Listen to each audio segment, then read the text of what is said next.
भारत सरकार वक्फ पट्टा अधिनियम के तहत अब सभी राज्य सरकारें करेंगी संपत्ति किराया निर्धारण की कार्यवाही। मध्य प्रदेश वक्फ बोर्ड अध्यक्ष सनवर पटेल ने कहा, वक्फ संपत्तियों की सुरक्षा को लेकर बोर्ड गंभीर।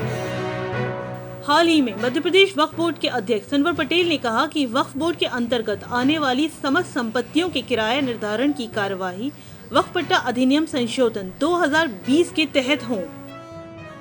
सनवर पटेल ने आगे कहा, कुछ संस्थाओं ने न तो अपने आय व्यय का ब्यौरा दिया, न ही निगरानी चंदा जमा करवाया और न ही अपने कार्यकलापों से वक्फ बोर्ड को अवगत कराया है।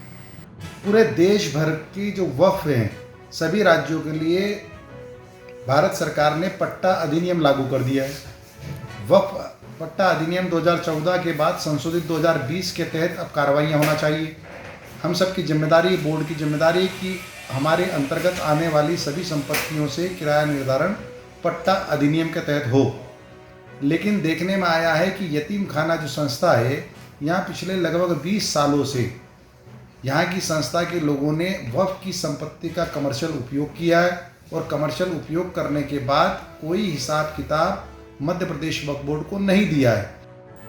सनवर पटेल ने कहा कि वक्फ बोर्ड अधिनियम के तहत वक्फ संपत्तियों की हिफाजत के लिए वे पूरी तरह गंभीर हैं। देखिए, सभी मामले सीरियस होते हैं और पूरी गंभीरता से वक्फ अधिनियम के तहत जो भी कार्रवाइयाँ हमको अपनी संपत्तियों को बचाने के लिए की जाना चाहिए, यह बोर्ड वो सारी कार्रवाइयाँ हर मामले में अपनी ओर से पूरा प्रयास करके करने की कोशिश करता है।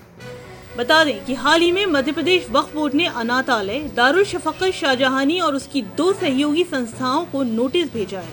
साथ ही वक्फ बोर्ड ने वक्फ परिसर में लगाई गई इज्तिमा बाजार के व्यवसायियों की दुकान आवंटन प्रक्रिया, शर्तें, अवधि एवं दुकानों की संख्या, पुलिस वेरिफिकेशन नहीं कराने और इज्तिमा बाजार के चलते आवागमन में हो रही असुविधा पर भी जवाब तलब किया।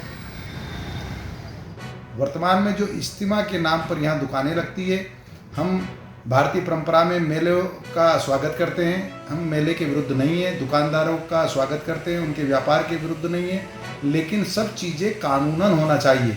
अगर कोई बिना कानून की प्रक्रिया का पालन किए, बिना पट्टा अधिनियम के, बिना पारदर्शिता के किसी को भी अपनी मनमर्जी से इस प्रकार से दुकानें आवंटित करेगा, उनका पुलिस वेरिफिकेशन नहीं कराएगा, तो यह वक्फ अधिनियम के विरुद्ध है और इसीलिए हमने उनको नोटिस जारी किया है कि आप जो भी काम है वो कानूनन कीजिए।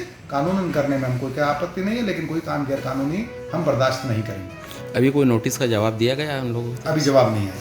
मध्य प्रदेश वक्फ बोर्ड ने जवाब मांगा है कि इज्तिमा बाजार में आवागमन की असुविधा के चलते किसी अप्रिय स्थिति का कौन जवाबदार होगा। बोर्ड अध्यक्ष सनवर पटेल ने कहा कि जवाब नहीं मिलने पर बोर्ड वैधानिक कार्यवाही करेगा।